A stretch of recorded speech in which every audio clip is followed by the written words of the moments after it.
we can look back and we can remember Ash Wednesday. And it has a feel of simultaneously being somehow just the other day and also so long ago.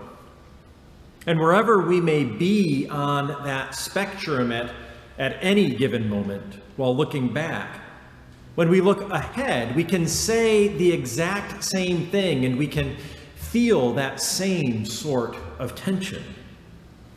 Palm Sunday is just a week away, which means that Easter is only 2 weeks away. They're so close, and yet the valley that lies between Easter and today is deep, and it is a valley that is full of betrayal and pain and death. We know already what to expect out of Holy Week and all that it entails. And so it makes sense for us in some ways to be sitting here with these stories of desolation and death. By the time that Ezekiel speaks of his vision, the people of Israel had been driven out of Jerusalem, their holy city ransacked and destroyed, and they found themselves exiled at the hand of the Babylonians. And by the time that Jesus arrives at the home of his friends, Lazarus has already been entombed long enough not just for the burial rites to have been performed, but for the smell of death to hang heavy in the air. In both of these, there was no hope for anything more to be done. There was not yet reason to hope that the Israelites would one day regain strength and regain their city. And there was no reason to hope that Lazarus would live and would breathe again. The endings of both seemed absolute and irreversible. I know that a few of you are familiar with the book Hope for the Flowers by Trina Paulus. It is a story about 2 caterpillars turning into butterflies, each in their own time. And at the last page, after the second butterfly has emerged from its cocoon at the urging of the first, the book seems to end as most stories do, the end. And then you turn the page, and there's an image of the 2 butterflies sort of flying together, going off into the distance, and you see the words, it's not the end, it's or the beginning. That there is something else, that there is something yet to come.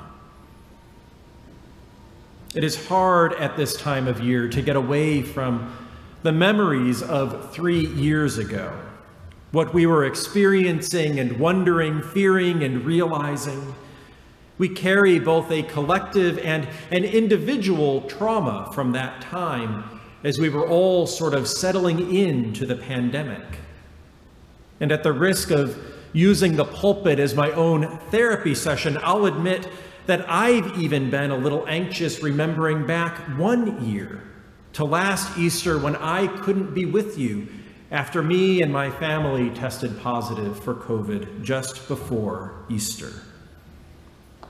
But here, 3 years after all of that anxiety and all of the fallout since, so many of us are feeling dried up. We feel brittle. They're words that I hear as I visit with and as I speak with people, that the new normal finds itself harder for us as a whole to find the refreshment, the grace, and even the life that we need. It's there, and it's a sense that is part of so much that we do. But where we so often see death and paucity, God is able to see life. We have been taught as Christians and as people of faith that there is always something more to be found beyond life and ultimately death in this world in which we live. It is the promise of the resurrection. It is part of the very foundation of our faith. But where we often get things wrong in Christianity is when we fail to recognize or to be honest about the sting of death and loss itself. It is there. And over time, perhaps it may lessen some, but to paraphrase our burial rite, even as we make our song of joy, we are still standing at the grave. We are still there at the place of loss. The joy of a God who stands beside us in our grief does not mean that we do not grieve. The hope of a God who stands beside us in our exhaustion, it does not mean that we are not tired. The courage of a God who stands beside us in our fears does not mean that we always willingly and happily do those hard and nearly impossible seeming things that we know must be done or undertaken. But what it does mean is that God knows well what it is like in these moments. Jesus prayed at Gethsemane in order to avoid his coming arrest and crucifixion. He weeps at the grave of Lazarus, his friend, and bones with no muscle, sinew, or flesh are piled high in a desolate valley. These are not mere images, and they do not begin to offer the carefree or idle promises of hope and joy.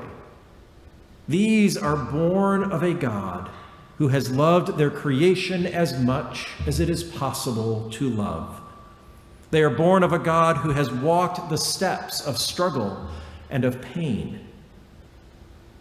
In God's eternity, God can see much further than we could ever hope or could learn to see. And that is part of what enables God to look at the valley and to see it teeming with possibility and with promise. It is what allows Jesus to look at the stone and to see the life within. And one day we can hope to see with the eyes of God ourselves. But until we do, until our eyes have learned to see, and as we continue to learn to do just that, may we keep our own ears open, and may we listen intently for God to speak breath to our weary bones, and may we hear that voice of Christ continuing to call us to come out to where we may see Jesus and where we may begin to find life in him. In the name of Christ, amen.